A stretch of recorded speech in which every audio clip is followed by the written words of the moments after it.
Okay, we're going to do two problems here that help us with Graham's law.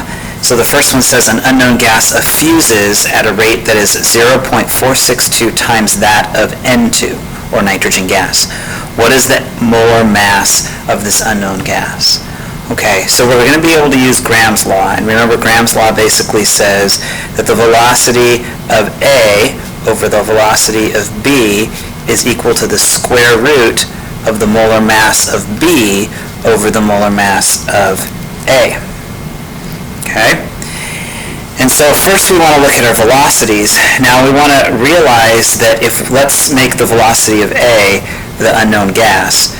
So velocity of the unknown gas over the velocity of nitrogen is equal to 0.462.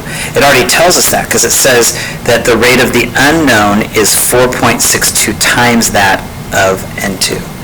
Okay, so that would be the correct relationship. So eventually we'll be able to actually plug this number into the equation. But let's manipulate this for a little bit as we go. So the first thing I want to do is I want to take Graham's law and I'm going to square both sides. So VA, let's actually identify that. So we decided that A is going to be X and B is going to be the nitrogen. Okay?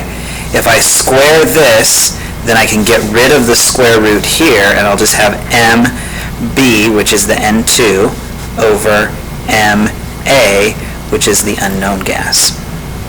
Okay? Then I'm going to manipulate this a little bit algebraically, and so the molarity of the unknown gas is what we're looking for, so I'm going to multiply both sides, and then I'm going to bring this down down here. So I'm going to end up with the molarity of N2 over the velocity of the unknown, or the rate, over the velocity of N2, and then this is still squared. Okay? Now I can plug my numbers in. So the molarity of N2 is 28 grams per mole. Found that by looking on the periodic table.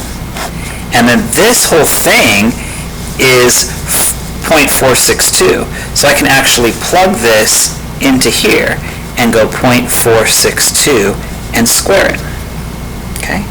And so when I take this number, square it, and divide it into 28, I end up with 131.2 grams per mole.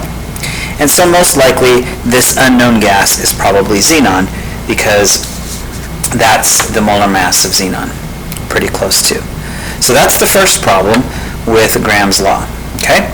Real straightforward and simple. Hopefully that's helpful. Now let's look at another example. And this is more looking at time. Okay? And so say you're given something like chlorine effuses in 30 seconds.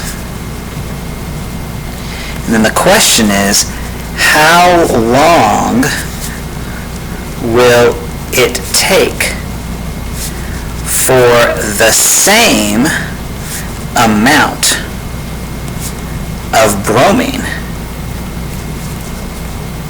to effuse at the same temperature?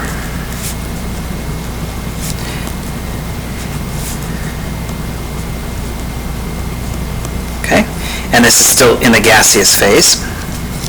Okay, so in this situation we have to recognize that now it's talking about time and not the rate. So something we want to think about is, well, what would the relationship be? Because again, if we're looking at Graham's law, we have V1 over V2 is equal to the square root of M2 over M1. So we have this relationship, but this has nothing to do with time. Or does it? Can we find a connection? So let's over here talk for a minute. Let's pretend, for example, that I told you the ratio of rates was 5 to 10. You could say that's miles per hour or anything like that. So if this substance was going 5 miles per hour and this substance is going 10 miles per hour, then this substance that's going 5 is twice as slow. Okay? So what kind of a relationship would that be? Well, if we wanted to keep it consistent, and make these equal to each other, then we'd actually have to put the time of this down here. So for example, we might say, well, this substance takes 30 seconds. Okay? So if this is going 5 miles per hour and it takes 30 seconds, and this is twice as fast, then it should take half the time, which would be 15 seconds. So we basically come up with a formula that says V1 over V2 is equal to T2 over T1, meaning that the ratio of velocities is inversely related to the ratio of times. Okay? And why this is important is because now we can substitute this here into this. So we come up with a new equation that says T2 over T1 is equal to the square root of M2 over M1. Okay? Now, T2 is what I'm looking for. Okay, that's the new time. So I'm basically going to say T2 is equal to square root of M2 over M1 times T1. Okay. And T2 is equal to the square root. So M2 would be my bromine. Okay. So I have to look up the molar mass of bromine, and that ends up being about 160 grams per mole.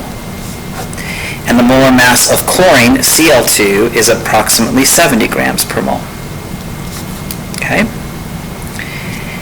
And I'm going to take this whole fraction and take the square root of it, okay, and multiply it by the time of the chlorine, which is 30 seconds. And when I take this fraction and take the square root, I get approximately 1.5.